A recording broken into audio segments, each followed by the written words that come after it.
देवगण, मैं यहाँ आपसे युद्ध करने नहीं आया। मैं तो अमृत प्राप्त करने आया हूँ, और स्वयं अपने लिए नहीं, अपितु अपनी माता को दास्ता से मुक्त कराने के लिए।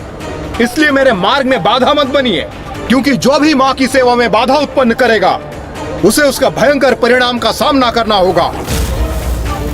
तो क्या इसके परिणाम स्वरूप महान योद्धा गरुड़ देव और शक्तिशाली देवताओं के मध्य युद्ध भी हुआ? नहीं पुत्र, श्री हरि नारायण तो उनकी क्षमता से अत्यंत प्रभावित हुए और वो वहाँ प्रकट होकर गरुड़ देव को अपने वाहन बनने का प्रस्ताव दिया। प्रणाम प्रभु, मुझे अपना वाहन बनने का प्रस्ताव देने के लिए आपको कोटि कोटि धन्यवाद श्री हरि नारायण। मुझे तो इस दायित्व को निभाने में अत्यंत हर्ष का अनुभव होगा, किंतु अभी मुझे अपनी माता को मुक्त कराना है, जिन्होंने मेरे जन्म के लिए सहस्त्र वर्ष प्रतीक्षा की है। उन्हें उनकी दास्ता से मुक्त कराने हेतु मैंने माँ कद्रू को अमृत देने का वचन दिया है। जब आप स्वयं प्रभु श्री हरि नारायण के वाहन बनने वाले हैं, तो हमारा आपसे युद्ध करना व्यर्थ है। इसलिए माता कद्रू तक अमृत पहुंचाने में हम आपके सहायक बनेंगे।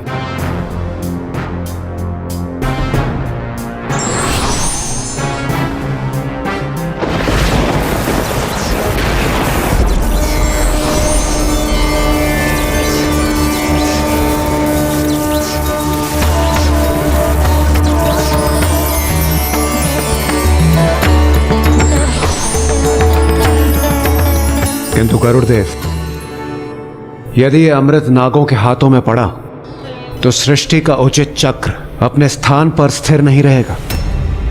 आप अपने वचन अनुसार जैसे ही देवी कद्रू को अमृत प्रदान करेंगे और वो देवी विंता को मुक्त कर देंगी, मैं उसी समय उनसे पुनः अमृत प्राप्त कर लूंगा। और इस कार्य को पूर्ण करने के लिए मुझे अपने साथ चलने की अनुमति आपको देनी होगी। किंतु क्या ये नागों के साथ अन्याय नहीं होगा? अमृत पाने के तो वो भी अधिकारी हैं। नागों को इससे वंचित रखकर उन्हें छलना क्या अनुचित नहीं होगा श्री हरि नारायण? यदि आप ऐसा समझते हैं तो ये आपकी सहृदयता है, किंतु नागों को अमृत न देने का एक कारण है, क्योंकि उनमें अत्यधिक विष का वास होता है। इसलिए उन पर विश्वास करना कठिन है कि अमृत प्राप्त करने के पश्चात वो सृष्टि को किस प्रकार आतंकित करेंगे। कदाचित उनके प्रभाव से न केवल मनुष्य जाति अपितु अन्य जीवों का भी विनाश होगा। सृष्टि में असंतुलन उत्पन्न हो जाएगा। इसलिए नाग अमृत पान करने के योग्य नहीं है। इसलिए संसार को व्यर्थ के संकटों से सुरक्षित रखने हेतु हम ऐसा करने के लिए बाध्य हैं। फिर तो आपका कहना उचित है श्री हरि नारायण एवं इंद्रदेव।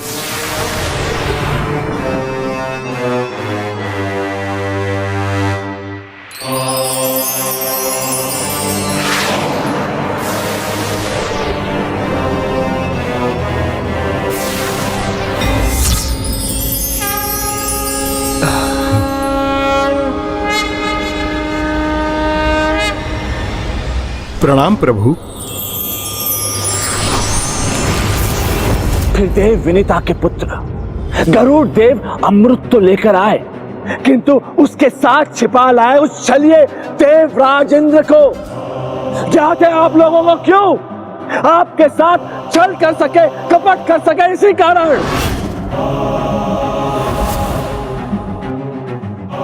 अब ये पूर्ण रूप से हमारे प्रभाव में आ रहे हैं।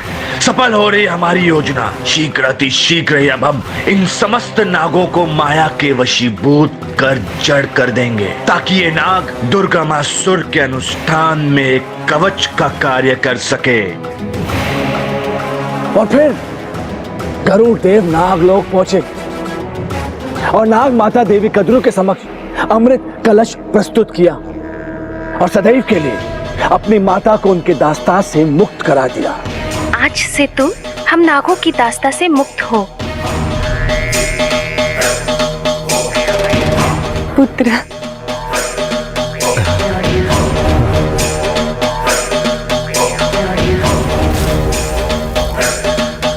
और फिर जैसे ही नाग माता कद्रू अपने संतानों को अमृत प्रदान कर रही थी, ठीक उसी समय देवराज इंद्र वहां प्रकट हुए।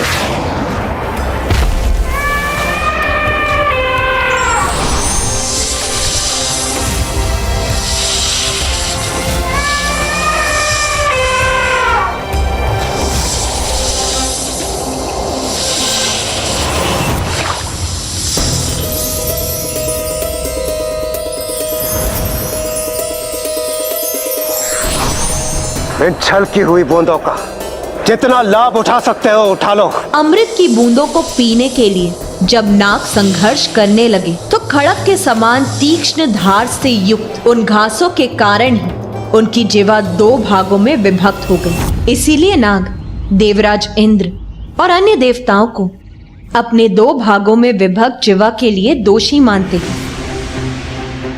और मुझे ज्ञात है वो दुष्ट मायासुर नागों की उसी सुप्त घृणा को जागृत करने का प्रयास करेगा। और जब किसी के मन में द्वेष की ऐसी भावना जागृत होती है तब उसका हृदय, उसकी बुद्धि दोनों विषाक्त हो जाती है। और अमृत के उन कुछ बूंदों से दुर्वा धूप तो पवित्र हो गई, किंतु आप सभी को अमृत प्राप्त नहीं हुआ। यदि कुछ प्राप्त हुआ तो वो था मात्र आपके जीवा का विभक्त होना। अपनी मात्र भक्ति का कितना अनुचित फल प्राप्त हुआ आपको। आपकी विभक्त जीवा। अमृत मंथन में आपके परिश्रम का क्या फल प्राप्त हुआ आपको। आपका विषैला शरीर। और इन सब के लिए उत्तरदायी कौन है? वो दुष्ट देवता।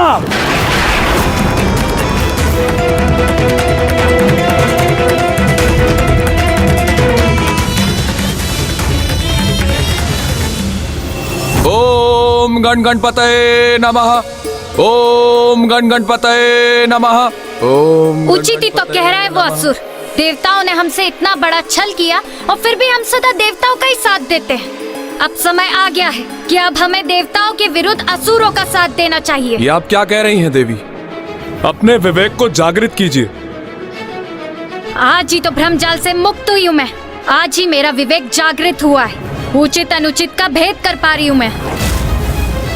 भ्रमित तो वो असुर कर रहा है आपको और नागलोक के अन्य वासियों को।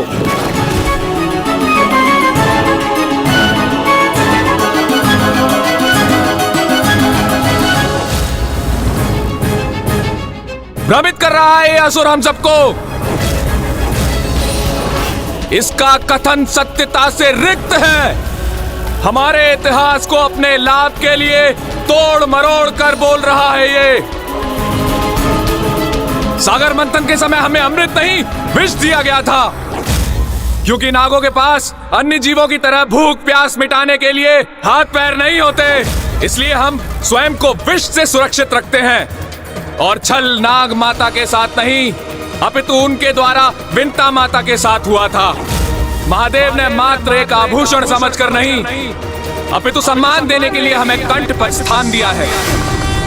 श्री हरि नारायण ने हीन समझकर नहीं, अपितु इस योग्य समझकर अपनी शैया बनाया है। इतना बड़ा सम्मान दिया है हम नागों को उन्होंने। इतना बड़ा सम्मान दिया है हम नागों को उन्होंने।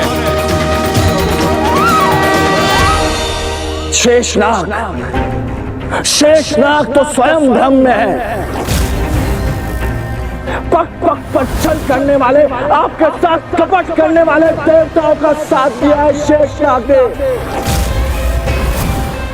आप सर्वशक्तिशाली नागों को तो हमारे साथ होना चाहिए, मायासुर के साथ, जो आपको शक्ति और महानता के पथ पर लेकर जाएगा।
प्रिय, कहाँ जा रही हैं आप?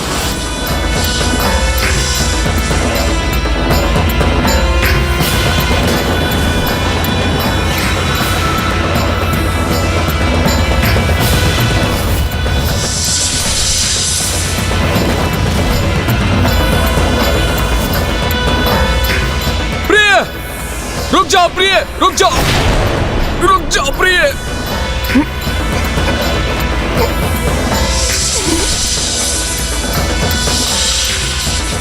ओम गण गणपतये नमः। ओम गण गणपतये नमः।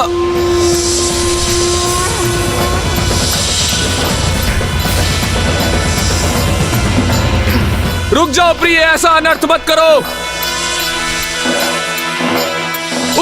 उसके किसी भी कथन पर विश्वास मत करो। रुक जाओ प्रिय, रुक जाओ।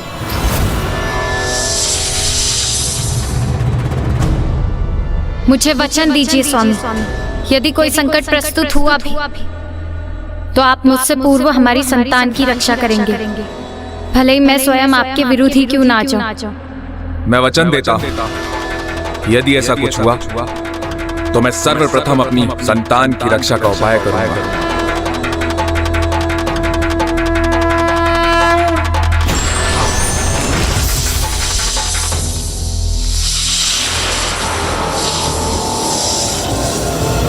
यदि ये उस दुष्ट की कुटिल योजना है तो हम अभी जाकर नागों की रक्षा करेंगे। नहीं पुत्र, नागों की रक्षा तो एकमात्र गणेश ही कर सकता है, और ये दायित्व तो पुत्र गणेश को ही संभालना होगा। नाग पृथ्वी की मूलाधार में वास करते हैं, और मूलाधार के देवता तो तुम हो पुत्र गणेश। इसीलिए नागों की रक्षा तो तुम्हें ही करनी होगी।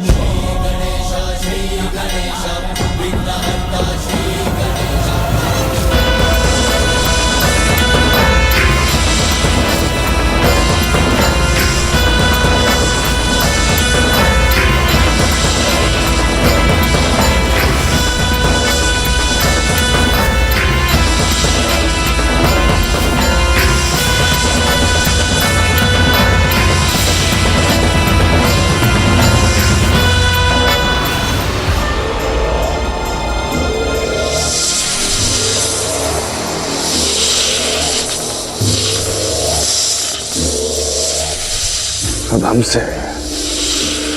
हमसे नागों की रक्षा कोई भी नहीं कर पाएगा, कोई भी नहीं।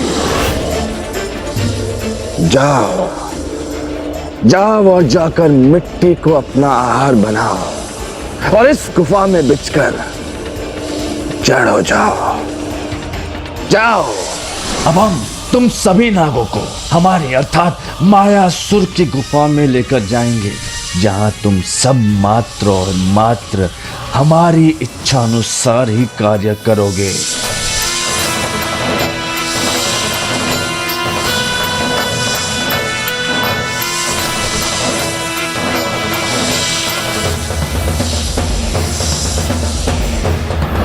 जय मां, जय जय तामसिक माता।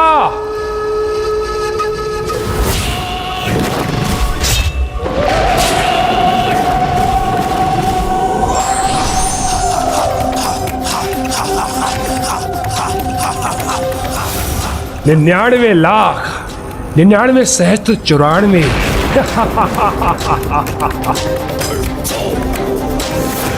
अनुष्ठान की गणना अब कोठी तक पहुंचने वाली है।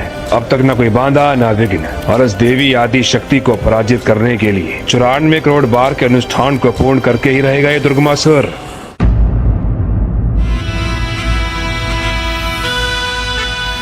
पुत्र गणेश, जैसा कि तुम्हें भली भांति ज्ञात, प्रत्येक जीव कुंडलिनी की शक्ति होती है, जो उसकी रीढ़ के आधार पर स्थित होती है, जहां मूलाधार चक्र भी स्थित।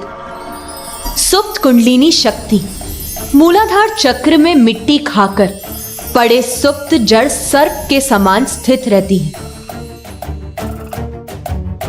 किंतु जब ये कुंडलिनी शक्ति जागृत होती है, तब वो मूलाधार चक्र से जीव के शरीर में स्थित सर्वोच्च चक्र, सहस्त्रार चक्र जो उसके शीश में स्थित होता है वहां जाकर स्थित हो जाती है और वो इस अवस्था में एक फन फैलाए नाग के समान प्रतीत होती। जागृत कुंडलिनी के परिणाम स्वरूप ज्ञानोदय से परम ज्ञान की अवस्था में पहुंचने की प्रक्रिया मूलाधार चक्र से ही आरंभ होती है और मूलाधार चक्र में कुंडलिनी शक्ति को जागृत करने वाले एकमात्र तुम ही हो पुत्र गणेश। मोह माया की मिट्टी से उत्पन्न सत्य के बोध से वंचित सुप्त कुंडलिनी को तुम अथवा तुम्हारा ध्यान ही जागृत कर सकता है। सुप्त कुंडलिनी शक्ति को ज्ञान की ओर अग्रसर फन फैलाए सर्प के समान गतिशील अवस्था में तुम ही ला सकते हो पुत्र गणेश, क्योंकि मूलाधार चक्र के स्वामी तुम हो। जीव का तो स्वभाव ही है जन्म धारण करते ही मोह माया में उलझ जाना। मिथ्या माया की मिट्टी को जब उसका अस्तित्व अपना आहार बनाता है तब उसका मूलाधार चक्र उसकी वास्तविक ऊर्जा जड़ हो जाती है। मायावी शक्ति का स्वामी मायासुर नागों के साथ भी कुछ ऐसा ही कर रहा होगा। जिस प्रकार जीव के शरीर में मूलाधार चक्र कुंडलिनी के नीचे स्थित होता है, उसी प्रकार संसार का मूलाधार नागलोक में ही स्थित। इसीलिए मूलाधार अधिपति प्रथम पूज्य गणेश तुम ही जाकर नागों को इस माया से मुक्त करो, अन्यथा बहुत देर हो जाएगी। क्योंकि यदि दुर्गमासुर नागों को अपना कवच बनाकर स्वयं को सुरक्षित रखकर अपना अनुष्ठान पूर्ण करने में सफल हो गया तो फिर उसे युद्ध में पराजित करना बहुत कठिन होगा पुत्र।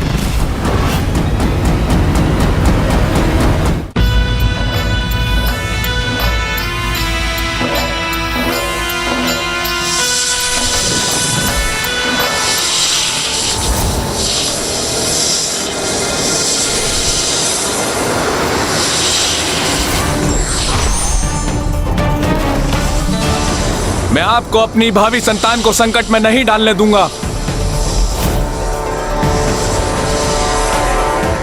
तो फिर मुझे रोकने का प्रयास करके देख लीजिए नागलोक के अधिपति शेषनाग जी।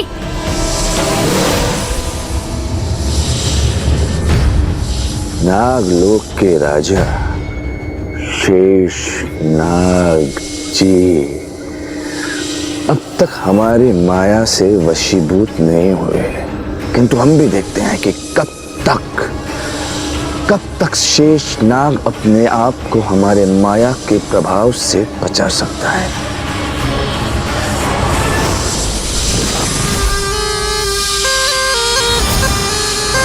नागों की रक्षा का दायित्व तुम्हारा है पुत्र गणेश, इसीलिए जाओ और उनकी रक्षा करो। मायासुर को अवश्य रोकूंगा मैं माँ। नागों को मायासुर के जाल से मुक्त कराऊंगा मैं, फिर चाहे उसके लिए मुझे कुछ भी क्यों ना करना पड़े।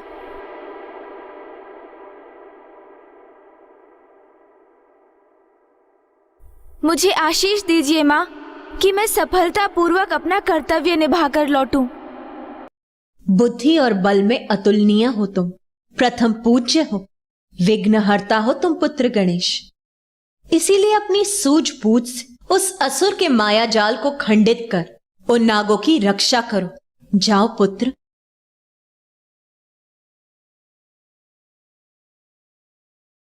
विजय भव पुत्र।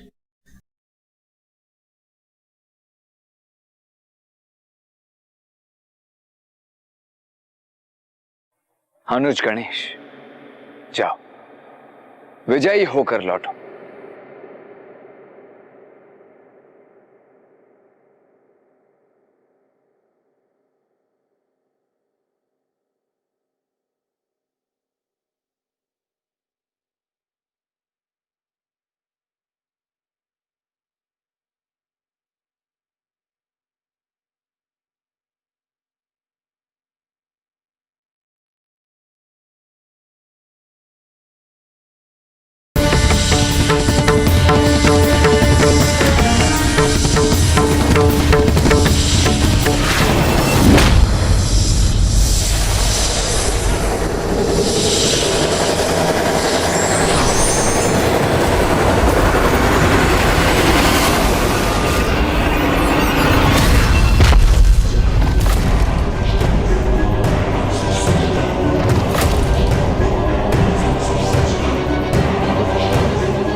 मार्ग से।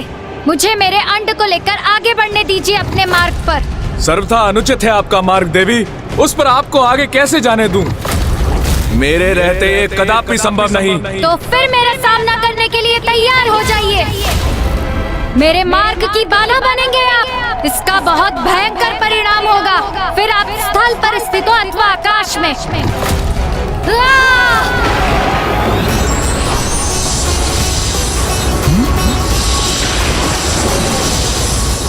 समस्त नाग और उनकी नाग रानी तो हमारे मायासुर के वश में आ चुकी हैं। अब मात्र एक बार उस शेष नाग को भी हम अपने वश में कर लें, उसके पश्चात सफल हो जाएगा दुर्गमासुर का अनुष्ठान और पराजित होगी वो आदि देवी शक्ति भी। हमारी बात मानिए प्रिय।